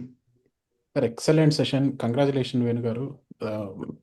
Very detail session అండి. అండ్ సో ఈ ఇన్ఫర్మేషన్ అనేది బయట ఎక్కడ దొరకకుండా, and people have been exploring and we are looking forward for the upcoming sessions also. And Krishnakant garu, like thank you very much for bringing Venu onto this Vishnu sir, and also we'll be waiting for the dubbing into the English and other languages, so that this is one of the subject where like it should go reach maximum number of people. It should not be limited to only like Telugu audience or something. Venu garu, like మీరు ఇంకా ఎదగాలని, అంటే మీరు బాగా reach కావాలని మేము కోరుకుంటున్నాం sir. Because especially we have listen to the one of the session in the Vidwan regarding the stock market. Excellent. అంటే తను ఈ వీక్లో ఎలా ఉంటుంది స్టాక్ మార్కెట్, ఇలాంటివన్నీ కూడా హింట్స్ ఇచ్చారు. And it is happening. నేను లాస్ట్ 1 month నుంచి post that session I been observing the market, and it is exactly working as he predicted. So looking forward for other sessions. All the best Venu garu, and thank you Vishnu for bringing him into the platform. Thank you very much. It's like I'll always say like students, and it is like నేను ఏదైతే నేర్పించాను వేణుబాబు గారు, it's like associate with me science 1.5 years 2 years నుంచి నా దగ్గర subject నేర్చుకుంటున్నారు. అతను ఎక్కడ నేర్చుకున్నారు, వేరే ఇన్స్టిట్యూట్లోని, అండ్ ఇక్కడికి వచ్చారు, ఇక్కడ కూడా నేర్చుకుంటున్నారు, ఇంకా ముందుకు తీసుకెళ్తున్నారు. So it's all you will B future student. మీరు కూడా ఒక స్టూడెంటే. సో మీరందరూ కూడా అదే స్టేజ్లోకి వెళ్ళాలని నా కోరిక అండి. నేను టాపర్ అయిపోవాలి, నేను ఫ్రాంక్లీ స్పీకింగ్ అసలు యూట్యూబ్లో పెట్టండి నేను అసలు సాధారణంగా. సో నా స్టూడెంట్స్ పైకి వెళ్తే నేను పైకి వెళ్ళినట్టండి. సో వేణుబాబు గారు ముందుకు వెళ్తుంటే it is like I'm going at top. So definitely మీరందరూ ఆ స్టేజ్కి వెళ్ళాలి. ఆ ప్రజెంట్ ఎలా అయితే వేణుబాబు గారు ఇచ్చా అలాగే అందరూ ఇవ్వాలి, అందరికీ ఇది. So wonderful. Yes, thank you Praveen. And next నా వెనకాల వేణుబాబు గారు వెనకాల మీరు ఉన్నారు, వెనకాల మీరు ఇవ్వాలి. నేను లైక్ మిమ్మల్ని రంగనాథ్ గారిని ఖచ్చితంగా దాంట్లో తోస్తాను. నేను వాళ్ళిద్దరినే కాదు సార్, ఏ విద్వాన్ స్టూడెంట్స్ ని కూడా వదిలేదు లేదు. వాళ్ళు మాస్టర్స్ కంప్లీట్ చేయాలి, పిహెచ్డి చేయాలి, అండ్ మీరు ఆ స్టేజ్ కి రావాలి. ఇప్పుడు వీళ్ళు కూడా 1.5 year, అంటే మన దగ్గర ఎలా అయితే అర్చన చెప్పారో బేసిక్స్ నుంచి రీసెర్చ్ లెవెల్ వరకు, సో వీళ్ళు కంప్లీట్ చేశారు. దాని తర్వాత ఒక 1.5 year ఇక్కడ చదివారు. దాని తర్వాత ఒక టాపిక్ మీద రీసెర్చ్ చేస్తూ 1.5 year నుంచి కష్టపడుతున్నారు. అంటే 1 year, అంటే 2.5 ఏళ్ళ నుంచి నాతో కనెక్ట్ అయ్యి ఉన్నారు ఆయన. 1 year దీనికి and 1.5 year research. So almost 2.5 years connect అయ్యి ఉన్నారు. దానికి ముందు 2 ఏళ్ల పాటు అంటే ప్రముఖ మిత్రులు లైక్ కమలాకర్ శర్మ గురువు గారు కానీ, లేకపోతే కనుక శాస్త్రి గారు కానీ, వీళ్ళందరూతో కనెక్ట్ అయ్యి అతను చదువుకొని ఇక్కడికి వచ్చి మళ్ళీ మాస్టర్స్ చేసి మళ్ళీ దాని తర్వాత 1 year మాతో పాటు కనెక్ట్ అయ్యి దాని తర్వాత రీసెర్చ్ చేస్తున్నారంటే కనుక ఇట్ ఈస్ లైక్ మీరందరూ ఆ స్టేజ్లోకి వెళ్ళాలి. నేను లాక్కొని వెళ్తాను, మీరు వెళ్ళాలి, నేనే లాక్కొని వెళ్తాను. శ్రీదేవి గారు. వేణుబాబు గారు కంగ్రాచులేషన్స్ అండి. ఎందుకంటే అసలు ఈ సబ్జెక్ట్ ఎలా చెప్తారు అని నేను వెయిట్ చేస్తూ ఉన్నాను. సో ద లింక్ మీరు ఎలా ప్లాంటరీ ట్రాన్సిట్ నుంచి వెదర్ నుంచి అగ్రికల్చర్ నుంచి రేపు రేట్స్ గురించి చెప్తానంటున్నారు. Really it's a wonderful program అండి. What we expected more than that we got today. And we are waiting for your next session, and all the best to you. You are very young, so future lo meer chala pedda position loki vellali. Mundane astrology lo you are the number 1 in India and పేరు తెచ్చుకొని international లెవెల్లో మీ consultations ఉండాలి. అన్న దీంట్లో bless చేస్తున్నా అండి మిమ్మల్ని. Very happy అండి. అటు ఓయూ పేరు ఇటు ఇస్రో పేరు చాలా బాగా ఇవాళ మీరు నిలబెట్టారు. I'm very happy.